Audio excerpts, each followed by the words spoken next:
Este río nace de los Andes y es alimentado por el deshielo de los glaciares. Además, es alimentado por la lluvia estacional, determinada por el ciclo hidrológico de la cuenca amazónica. El río transporta una gran cantidad de sedimentos que son arrastrados desde las montañas. Estos sedimentos se depositan en las curvas de los ríos y van formando playas y fertilizando el suelo. En estas playas ocurre una serie de procesos biológicos como el avance del propio bosque sobre la playa o la anidación de las tortugas. Del lado opuesto de la playa, el río carcome. En épocas de creciente, el río suele inundar esta parte del bosque. Cuando el río ingresa al bosque, muchos peces también lo hacen para alimentarse de los frutos que ofrecen los árboles. Es el caso del paco o la gamitana, por ejemplo. Cuando se acaba la época de inundación, los peces vuelven al río y pasan por un período de hambruna.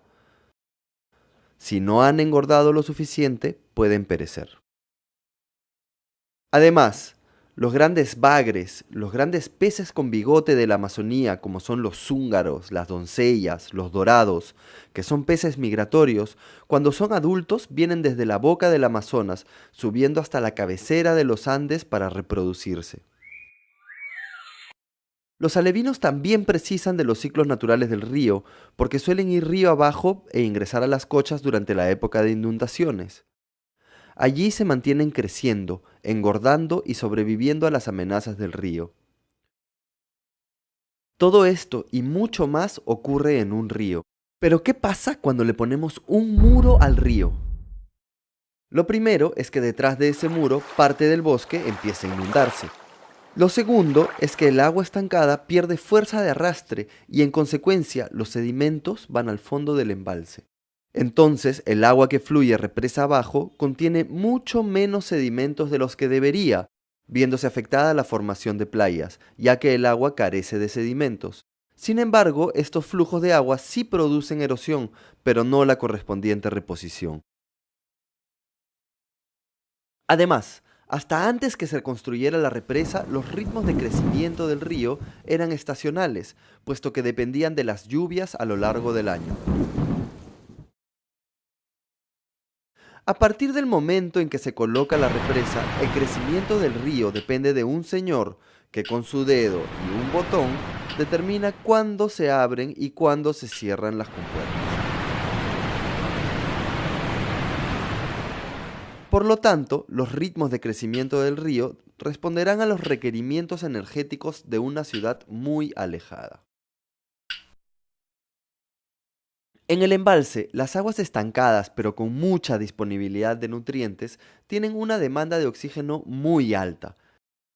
En consecuencia, el contenido de oxígeno de estas aguas va a ser muy bajo, lo que llamamos una condición hipóxica, y que usualmente produce una gran mortandad de peces en el embalse.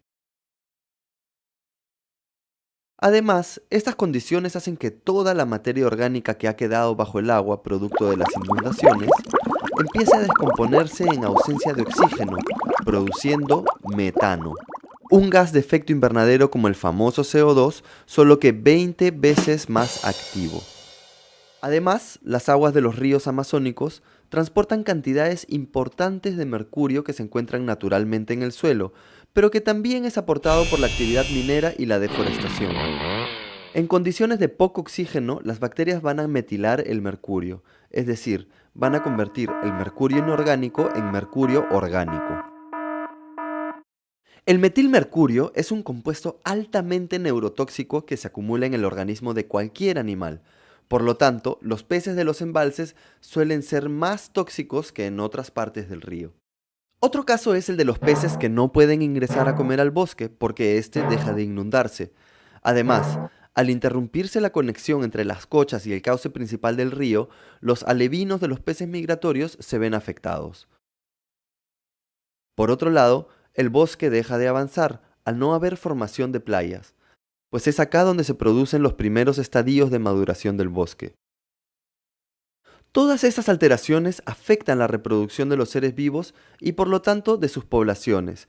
Por ejemplo, las tortugas no podrán anidar porque no se están formando playas y empezarán a declinar. Los peces que no pudieron engordar en el bosque empezarán a morir. También los peces atrapados en el embalse mueren. Y finalmente los peces migratorios, que necesitan subir y bajar el río, no podrán hacerlo y eventualmente desaparecerán. Esto se debe a que un río no es un canal de agua, sino un ecosistema, con diferentes elementos vivos y no vivos entrelazados en ciclos y ritmos de producción y descomposición. Es importante recordar que parte de la vida de un río somos también nosotros, los humanos, que vivimos a la vera del mismo, que pescamos en el río y que cultivamos las aguas que éste inunda y fertiliza.